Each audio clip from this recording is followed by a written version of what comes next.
So, Justin Williams has announced he's stepping away from the game. Stepping away from the game when you're 37 is pretty close to announcing retirement.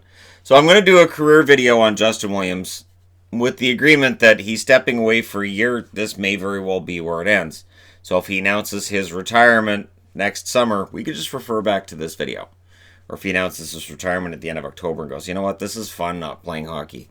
And I do not doubt that we'll see him on TV during the season, especially once the playoffs roll around, because he's known as a big playoff performer. He is Mr. Game 7. He hates that nickname. He does. He said no, that he doesn't like it, and yet the numbers don't lie.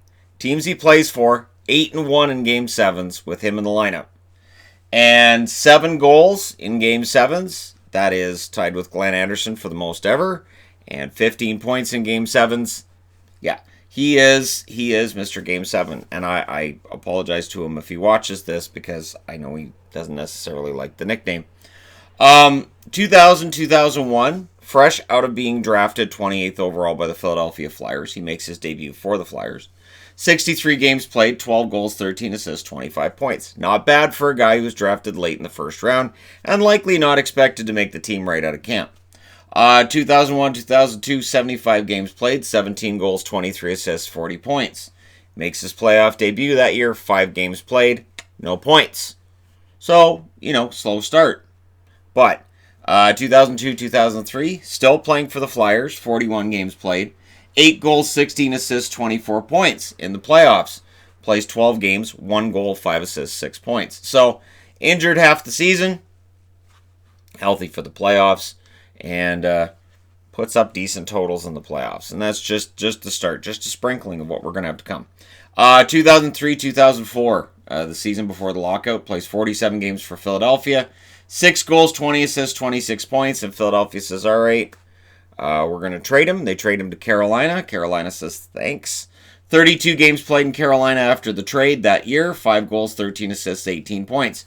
Carolina, not a playoff team. So we go into the lockout with a very unremarkable career for Justin Williams. Played a grand total of 17 games in the playoffs, 1 goal in those 17 games, and nothing in his first 4 years of NHL hockey to tell us that he's going to be worthy of all of the adulation that he gets later on. It is 05-06. He plays for Luleå in Sweden during the lockout season. Now, whether that helped him get some more skill into his game or not, maybe. There were a lot of players who came out of that lockout season where we lost a whole year of hockey and were completely different. Justin Williams is one of those guys. Plays 82 games for Carolina that season. 31 goals, 45 assists, 76 points. And he earns his first Stanley Cup ring. 25 games played in that playoff run. 7 goals, 11 assists, 18 points. And that's where the mystique starts right there. He annihilates his goals, points, assists, all of those totals in the regular season and in the playoffs. He is a star. He is a star in Carolina. He's a hero. So, 2006-2007, he plays in his only National Hockey League All-Star game. 82 games played that year, 33 goals, 34 assists, 67 points. The problem is, Carolina not a playoff team. And that had to be frustrating for him and probably for everybody else in the locker room. 07-08, he only plays 37 games due to injury. 9 goals, 21 assists, 30 points. So when he does play, he's effective. He just doesn't play enough. 2008-2009, rough year for him. 32 games played, 3 goals, 7 assists, 10 points. In the midst of another season where he's missed a bunch of games, Carolina moves him to LA, to no fanfare. 12 games in Los Angeles after the trade, 1 goal, 3 assists, 4 points. So again, no fanfare for Justin Williams. And you can look at his career at that point and say, well, he had those 2 good seasons, but everything else outside of that's been kind of okay. He's a good player, but he's not fantastic. 2009-2010, plays 49 games, 10 goals, 19 assists, 29 points. The Kings put him in 3 playoff games. He gets 1 assist in those 3 playoff games. So it's one of those years he's not had a great year, and again, it's easy to overlook him. But in 2010-2011, things change a little bit. 73 games, 22 goals, 35 assists, 57 points. So he's back over the 50-point mark. Plays 6 playoff games, 3 goals and an assist, 4 points in those playoff games. So they don't quite get to a Game 7 that year, and he has those 3 goals in the 6 preceding it. 2011-2012, and it is time for Justin Williams to be a star again. 82 games, 22 goals, 37 assists, 59 points. He actually scores at a slower rate than the year before, but in the playoffs, plays 20 games, 4 goals, 11 assists, 15 points, and it's a Stanley Cup. That's 2 cup rings now for Justin Williams. 2012-2013, a lockout-shortened season, 48 games played, 11 goals, 22 assists, 33 points. In the playoffs again, he continues to add to this mystique that he's great in the playoffs. 18 games played, 6 goals, 3 assists, 9 points. So he has 6 goals in the playoffs as opposed to the 11 he had all season in the regular season for the Kings. 2013-2014, this is really and truly where he is a star.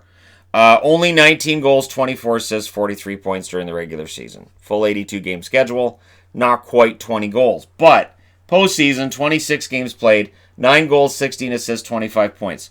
Much like Ryan O'Reilly of the St. Louis Blues in the 2019 postseason, it isn't just how many you score, it's when.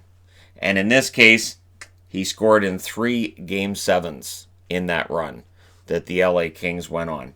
He is your Conn Smythe winner. So in a year where Jonathan Quick wasn't as good as he was in 2012, where you could say 2012 Quick pulls him the whole way there, Justin Williams was their MVP. Gets his 3rd cup, his 2nd in 3 years, and that mystique is complete right there. So a guy who starts out as unremarkable, a late first-round draft pick, 3 Stanley Cups, including a Conn Smythe. And this is where, if you want to make an argument that he has an outside shot at a Hall of Fame nomination, it's there. Now, it's tricky because looking and going, well, he has 3 Stanley Cups and a Conn Smythe, so you know that should at least give him some sort of an air of possibly making it. And if you look at his point totals, his point totals weren't that great. Hey, neither were Bob Gainey's and Guy Carbonneau's. But then the question becomes, is Justin Williams a guy who ever won a Selke? No. Did he win a major trophy in the NHL outside of the Conn Smythe? No. So it's tough because I can understand why he will get some attention when he's Hall of Fame eligible. I don't know that he can get in. 2014-2015, 81 games, 18 goals, 23 assists, 41 points, and the Kings missed the playoffs. So as a free agent, he signs with the Capitals. 82 games in 2015-2016, 22 goals, 30 assists, 52 points. 12 games played in the playoffs, 3 goals, 4 assists, 7 points. 2016-2017, 80 games played, 24 goals, 24 assists, 48 points. Notice at this point that in his mid-30s, he's still scoring at 20 goals plus per year. That's not bad. In the playoffs, 13 games, 3 goals, 6 assists, 9 points. And by not bad, I mean it defies the logic that a lot of people use when they're trying to figure out who's going to do what on a fantasy level. Players aren't supposed to score more points as they get older. They're not supposed to maintain those totals. Williams clearly able to stay conditioned and become better and better conditioned as he gets older, because that's the name of the game. 2017-2018 plays 82 games for Carolina after signing there. 16 goals, 35 assists, 51 points. And when he signed in Carolina, he said, I'm not here to be the head honcho. I'm not here to be the boss. I'm one of the boys. Just treat me like one of the boys. And I think that's part of the reason why he's not a big fan of the whole Mr. Game 7 thing. My opinion. And then the season we just had, 82 games, 23 goals, 50 assists, 53 points. 53 points is the most he had scored in a season since 2011-2012 when he scored 59. So if he had chosen to play again this year, I have no doubt he'd still be in Carolina, and I have little doubt he'd score at least 20 goals, and I want to say 45 points. That, to me, is the minimum of what he would have scored this year. 15 games played in the playoffs, including, once again, Mr. Game 7 against the Capitals. 4 goals, 3 assists, 7 points. And it was funny, because when that took place, I thought he's never shaken it now. That nickname that's just him. 1,244 games played in the NHL. 312 goals, 474 assists, 786 points in the playoffs, where he really earned his money. When you look at some of his contracts and you think he was paid really, really well. That's why, because his playoffs got him paid. 155 games, 40 goals, 61 assists, 101 points. Solid career, very lengthy career, and a very well-respected player around the National Hockey League. If this is the end of his career, if we never see him come back, he has put together quite the resume. 3 cup rings, nothing to sneeze at, and a Conn Smythe. That's something that there are plenty of Hall of Famers that don't have. So there you go. The career of Justin Williams, who as of today appears to be an ex-NHLer. We'll see whether or not he next summer says, hey, I'm going to come back, or what happens from there. Let me know what you guys think in the comment section below as always. Don't forget to hit like and subscribe if you're browsing your way through. You just happen upon this video. Thank you guys so much for watching, for all your support. I'll talk to you again soon.